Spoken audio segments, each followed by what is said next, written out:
Senator Bob Corker is the top Republican on the Foreign Relations Committee. Hi, Senator. Always good to see you.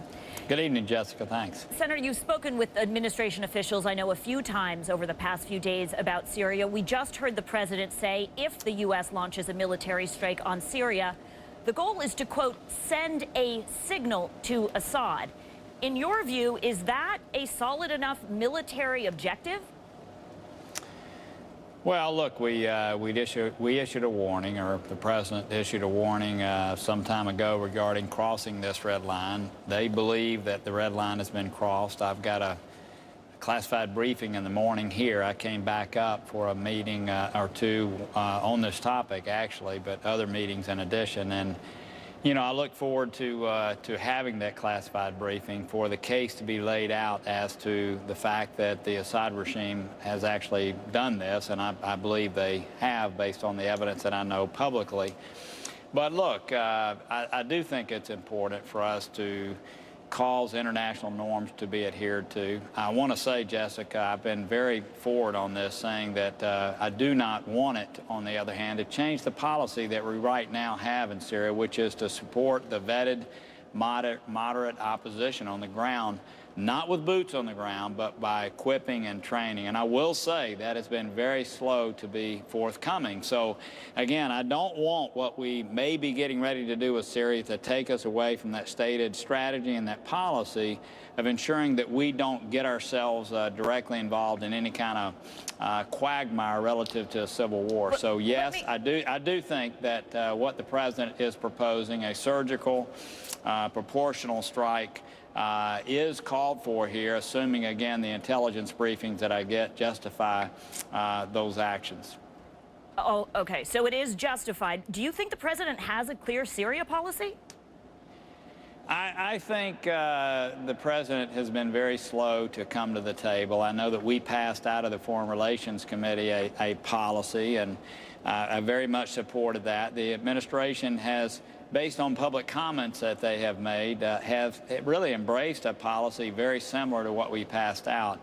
But what we're doing is being done, Jessica, covertly. And so we really don't know the details of how we're actually arming the opposition groups. I was just there 2 weeks ago, and I know that those arms had still not yet begun to flow. So I will say, I think the administration has been frustratingly slow in helping build the capacity, not with our men and women on the ground, but through equipping and training the opposition. So I think our policy so far, candidly, has not met the test, but I do believe it's beginning to take shape, and I know that we're consolidating. Go ahead. Okay, I want to play for you something else the president said tonight to PBS about the targeted missile strikes, which you're saying that you support. Listen to this. Okay. If, in fact, we can take limited, tailored approaches, not getting drawn into a long conflict, not a repetition of Iraq, which I know a lot of people are worried about. But if we are saying in a clear and decisive but very limited way, we send a shot across the bow saying, stop doing this, that can have a positive impact on our national security over the long term, and may have a positive impact in the sense that chemical weapons are not used again on innocent civilians. Senator, we all know the saying, you can't get a little bit pregnant. Are you prepared to support the president and the U.S. military if this does bleed into a larger conflict? No. I mean, I do not want it to bleed into a larger conflict. I've been very clear. I've had multiple conversations with the administration about that.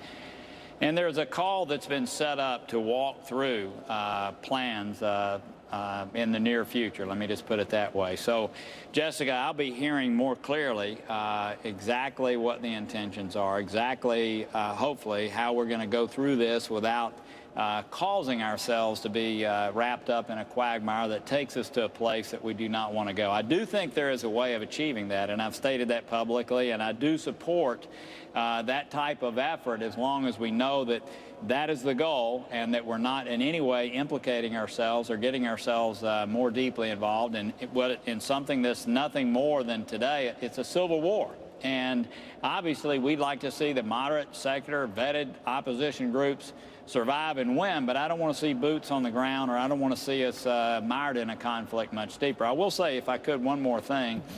The administration has consulted, and we've been aggressive, candidly, and being consulted, meaning we've made calls to the administration over the course of Friday, Sunday. I heard from the Secretary of State on Tuesday.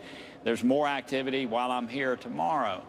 But I do think we'd be so much better off if the administration would come to Congress, call everybody back, and let Congress authorize this activity. Because as you just asked a minute ago, Jessica, you know, am I willing to do X? I really do think that this is one of those cases where time allows for Congress to come back to give an authorization. That I do think they've met the test. I'm talking about the administration, from the standpoint of what the War Powers Resolution says, and that is that they must consult with Congress. I believe that they are doing that, but I think we'd be on so much stronger footing with this if they would call us back in and ask for a real authorization from Congress. Thank you, Senator. I suspect that they are going to consult but not ask for that authorization. We sure hope that you'll come back and share with us what you learn after you do have that phone call. Senator Corker, thanks so much for being with us. I appreciate it. Thank you.